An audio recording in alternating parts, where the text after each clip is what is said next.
యేసయ్యా స్తోత్రాలయ్యా నా దైవము నీవయ్యా. శుభోదయం.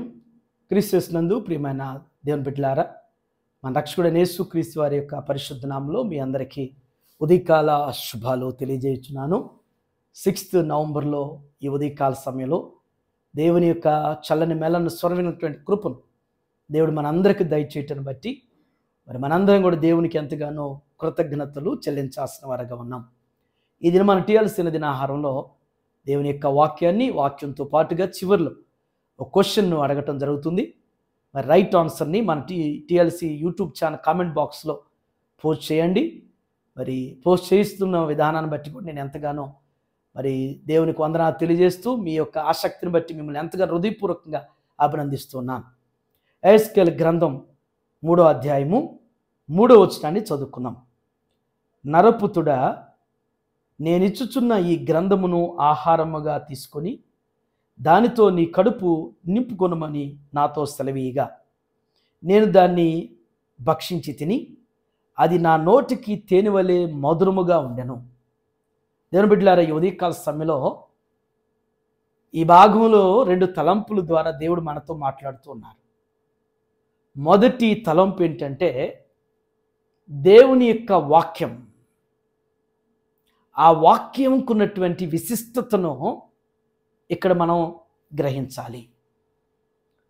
భౌతికంగా మనం ఆలోచన చేస్తే ఈ శరీరాన్ని మనం పోషించుకోవటానికి, ఈ శరీరాన్ని బలపరుచుకోవటానికి శారీరకంగా మనం ఆహారం అనేటువంటిది భుజిస్తూ ఉంటాం.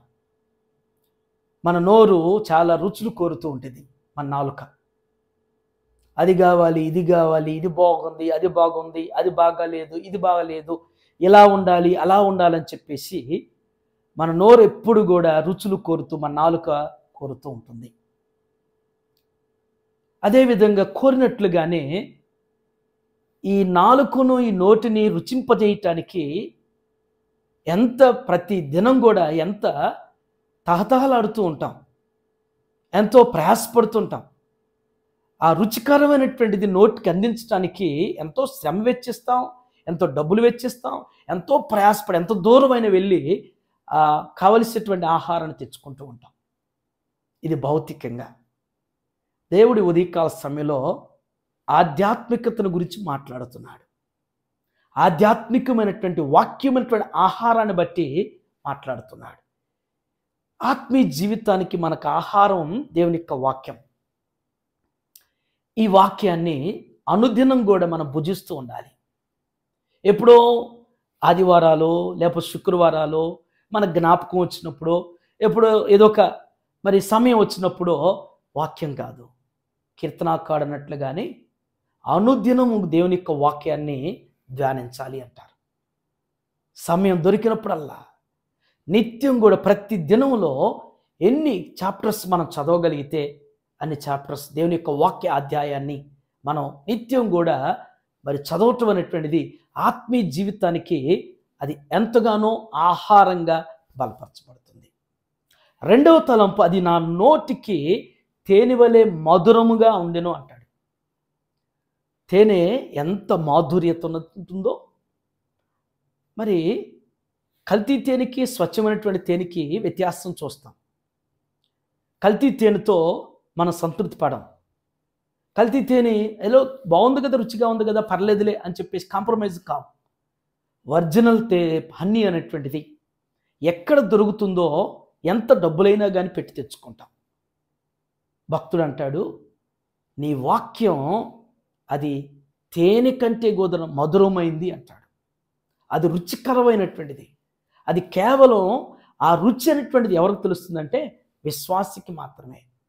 దేవుని వాక్యం యొక్క మాధుర్యత ఆ రుచించినటువంటి వారు నిత్యం కూడా సేవిస్తూ ఉంటాడు. నిత్యం కూడా దేవుని యొక్క వాక్యాన్ని ధ్యానిస్తూ ఉంటారు. అది నా నోటికి తేనె కంటే మధురమైంది అంటాడు. నిజంగా ఆ వాక్యం యొక్క విశిష్టత తెలిస్తే, ఆ వాక్యం యొక్క మాధుర్యత రుచి అనేటువంటి తెలిస్తే నిత్యం కూడా ధ్యానించగలుగుతాం, నిత్యం కూడా పఠించగలుగుతాం, నిత్యం ఆ వాక్యానుసారంగా జీవించగలుగుతాం. ఈ ఉదయకాల సమయంలో ఆత్మీయ జీవితానికి మరి మనకు కావలసినటువంటి ఆహారాన్ని, అది తేనె కంటే మధురమైనటువంటి ఆహారాన్ని మనం ధ్యానించగలుగుతున్నామా, అనుసరించగలుగుతున్నామో చిన్న స్వపరీక్ష. మన జీవితానికి ఇది చాలా ప్రాముఖ్యమైనటువంటిది. భౌతికమైనటువంటి ఆహారం తీసుకుంటే ఇప్పుడు తింటే మరలా ఆకలి అవుతుంది. అది తర్వాత చక్కగా అది డైజెస్ట్ అయిపోయి ఉండేటువంటి పరిస్థితి ఉంటుంది. కానీ ఆధ్యాత్మిక ఆహారం మనకి నిత్య జీవానికి నడిపించేటువంటిది. మనం తీసుకున్నటువంటి ఆధ్యాత్మ ఆహారం ద్వారా ఎంతగానో బలపరుస్తూ ముందుకు సాగలుగుతాం. అటు రీతిగా ఈ యొక్క పరిశుద్ధాత్మను మనందరి జీవితంలో ఆధ్యాత్మికమైనటువంటి స్థితి ద్వారా స్థిరపరుస్తూ బలపరచనుగాక. ఆమె. మన క్వశ్చన్ ఏంటంటే, నీ వాక్యము తేనె కంటే అది మధురమైనది అని చెప్పినటువంటి భక్తుడు.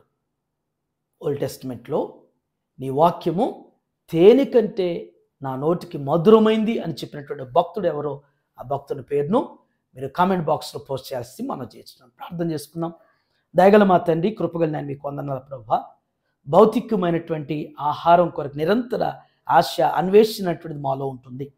ఆధ్యాత్మికమైనటువంటి ఆహారం గురించేటువంటి ఆ యొక్క తపన మేము కలిగి ఉండాలనేటువంటిది ఈ ఉదయం మాకు మీరు జ్ఞాపకం చేసినందుకు వందనాలు చెల్లిస్తున్నాం. ఆత్మీయంగా బలపట్టుకున్న తండ్రి దేవా, నిరంతరం మీ వాక్యాన్ని భుజించేవారుగా, మీ వాక్యాన్ని పఠించేవారుగా, మీ వాక్యం యొక్క మాధుర్యత రుచించేటువంటి ఆత్మీయ స్థితిలో బలపరచండి అయ్యా. అనుదినం నా ప్రభు, అనుక్షణం నా తండ్రి మీ వాక్య ధ్యానాన్ని నా ప్రభు మేము కలిగి సాగేటువంటి రీతిలో నా ప్రభు భక్తున్నట్లుగా నా తండ్రి ఆ వాక్యం జ్ఞానం లేనటువంటి వారికి జ్ఞానము, తెలివి లేని వారికి నా ప్రభు తెలివిని ప్రభు వివేకాన్ని అనుగ్రహించిందని కీర్తనకాడు జ్ఞాపకం చేసినట్లుగా నా తండ్రి ఆ దైవికమైనటువంటి ఆధ్యాత్మికమైనటువంటి దేవ మీ వాక్యాన్ని నిరంతరం కూడా భుజించేవారిగా పఠించేటువంటి స్థితిలో స్థిరపరచండి. ఇంకా వాక్యం ఎట్లా నిర్లక్ష్యం కలిగిన తండ్రి, వాక్యాన్ని గుర్తించినటువంటి వారు, రుచించినటువంటి వారు ఉంటుంటే క్షమించండి. వారిలో నాయన ఉదయం పరివర్తన మీరు దయచేసి వారిలో అయా అట్టి ఆసక్తిని మీరు అనుగ్రహిస్తూ సహాయం చేయండి తండ్రి. ఈ ఉదయం టీఎల్సీ ఆహారం చూస్తున్న ప్రతి బిడ్డను, ప్రతి కుటుంబాన్ని కూడా మీ చేతులు సమర్పిస్తున్నాను. ప్రతి బిడ్డకు నాయన, ప్రతి కుటుంబానికి ఆయన ఆరోగ్యాలు, సకల సౌభాగ్యం, శాంతి, సమాధాన, సంతోష, సమృద్ధిని మీ నామములు ప్రసాదించి భూ సంబంధంగా పరసంబంధంగా మీరు అన్ని విషయాలు కూడా వర్ధిల్లింపజేయమని యేసు నామములో ఈ ప్రార్థన మీకు సమర్పించున్నాను తండ్రి. ఆమేన్. దేవుడు మీ అందరికీ తోడైనగాక.